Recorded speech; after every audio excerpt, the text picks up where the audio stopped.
Yo, what's up, man? We back at it with another reaction. Let's go. The Sack Kings, Demar Derozan in the building. So great to have you with us. Thank you Thank for you. being here. Definitely honored being here. Six-time All-Star. We're gonna get to the new team. Obviously, really exciting. Think you'll push them over the edge. A ton of promise. But I want to talk about this book and the even bigger story. Can you tell me this? In 2018, you tweeted, "This depression's getting the best of me." This is pre-pandemic. Yeah. You're vulnerable. It's taking courage. Now, fast forward 6 years later. You're writing this book and telling your story. Where were you then versus where you are now? Then, I was extremely He lost wrote a and book. not knowing That's what's why. up. Because everything was going so great for me career-wise, at the height of my career, All-Stars, winning. Everything was going perfect, from a career standpoint, but not knowing emotionally and mentally where I was at. And I think that night, tweeting that tweet was me just hitting the wall. And everything since then been me kind of trying to build myself back up, from the human standpoint. So I'm gonna be real, man. I was thinking about that. When you're down bad, it's like, and you don't have shit, like you don't have anything. It's a horrible feeling, right? And comment below if you've been in that situation before. But imagine being at the top and you have everything, and there's like nothing else for you to get. You know what I'm saying? And you're just one of those people that's like, damn, well, I have everything. Which one do you think would be worse? You've achieved like everything that you want to achieve, have everything that you want, but there's nothing to go after anymore.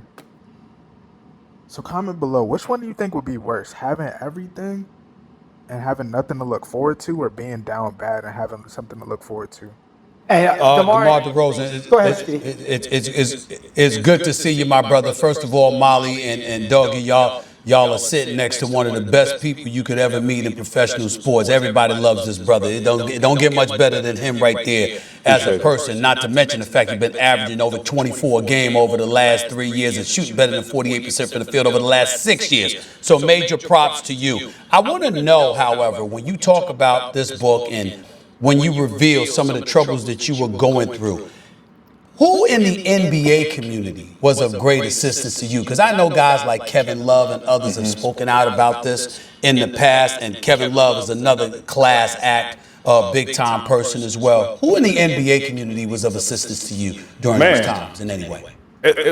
I think I've been lucky to have, some great teammates that was there for me from a brotherhood standpoint, that was there for me right away. Obviously, big shouts to Kevin Love, coming out speaking his story. But so many guys just kind of, came to me in a different sight outside of basketball. And the feeling I got from it was, me speaking for them as well.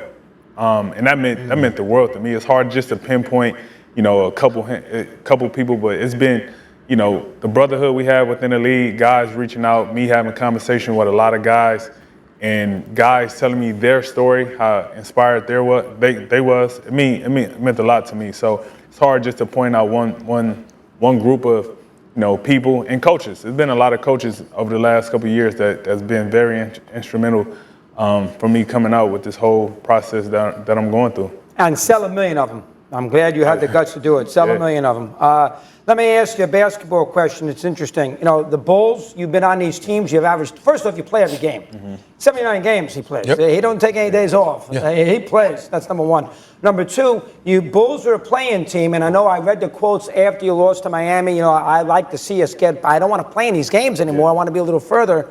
Yet you went to a team in the Western Conference that's better than the Bulls, but the conference is better. And last year, they were in the play-in. Did you consider the stock of where the Kings are in a rugged conference before you made that decision? One, I wanted to challenge. I feel like when you He wants to compete, and that's why you got to respect Demar. He got to compete. And I had mentioned this on another one of my videos. No one wants to go to LA. This man had the opportunity. Even though LeBron and him play a similar position, I feel like he could have helped that team, but he was like, nah, and honestly, he took a pay cut. He only took 3 years, 74 mil. So he's looking out for De'Aaron Fox, who's about to come up. He's like, yo, De'Aaron Fox got to get his money. Sabonis got to get his money. I've already got my money in the league. Let me just let these come up. That's respect, DeMar DeRozan. Okay. You take on a challenge, it brings the best out of you every single night. Me looking at the Western Conference, playing in the Western Conference before, it brings the best out of you. And I kind of wanted that challenge. Like you said, I look forward to playing every single night. But I also want that challenge every single night, and being able to play with a guy like De'Aaron Fox and Sabonis with the year that they had before, even last year before injuries, and they was a top team in the conference. I just felt like I could be that piece that could definitely take them over the top. And the way they even approached me, they had the utmost belief in me that made it feel even more than possible. Well, let me say this. I mean, what do they want, a cookie? They damn well need to believe in you. I mean, please, you DeMar DeRozan, for crying out loud. The Kings ain't dumb. They know they need somebody, Mr. Mid-Range himself. They just were smart. As far as I'm concerned, they got over because you deserve more than the money that you got paid. You gave them a gift. You deserve more than that. But having said that, I do have to ask you this, though, because I've been always tempted, and I want to reveal this to Molly. I've said this in front of Molly before, not in front of Doggy. I want to know how you feel about this. One of the most painful moments in your career, I believe, I don't know, I never asked you this, was when you departed from Toronto because Masai brought in Kawhi Leonard. And I know they won the championship that year, but I've often said this. The kryptonite for the Toronto Raptors franchise at that particular moment in time was LeBron James, because y'all kept running into LeBron James. The year he arrived, LeBron James went to L.A. Right. So my attitude is, had DeMar DeRozan stayed there, he'd have been a champion with the Toronto Raptors. How do you feel about that once you hear something like that? Yeah, and never, to discredit those guys. I mean, they won it, they deserved it. I finally had got to a point to where, I was happy for them. But for sure, I definitely feel like that. The only person we couldn't beat was LeBron. That's just what it was. And I felt off the year we had before, we just needed one more piece to kind of push us over the top. And that piece came to be LeBron going to the West, and I didn't get an opportunity to see what would have happened. But the utmost confidence within myself, I have no doubt in my mind the same outcome would have happened. You've played for some interesting coaches, and you went to Pop to play for him, and then Respect, but he did kind of say that he just said they needed one more piece. So it's like, then you wouldn't have been enough. I mean, I think that DeMar DeRozan. See, the thing is when LeBron left, they really were, like, tough. They had Pascal Siakam, so Siakam probably would have came up and he probably would have had more of an impact. Because when Kawhi came, he made Siakam better. And so, like, maybe Siakam would have elevated his play. They could have been champions. I don't know. But, yeah, man, LeBronto was going in, man. you had Billy Donovan. Yeah. And Donovan didn't win with Durant and Westbrook, but he's a Long Island guy, so I've always thought he's a very, very good coach. Did you enjoy the years with Chicago with Billy D? He's good. I love Billy D, man. Billy D is one heck of a person and coach, And I just got to say, like, DeMar DeRozan I feel like he's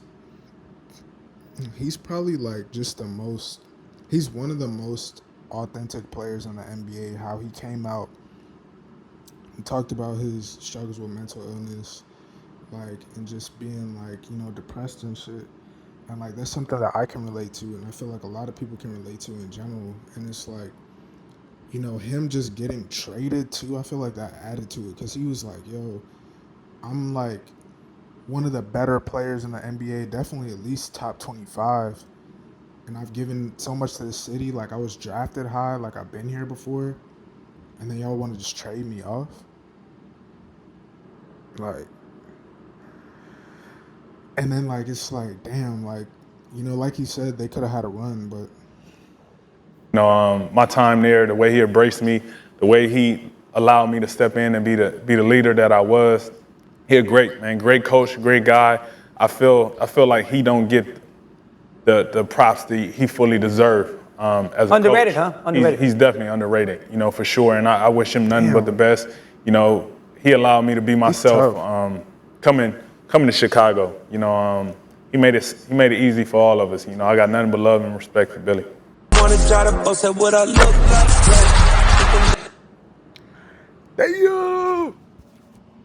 All right, y'all comment below. Let me know what you think. Peace.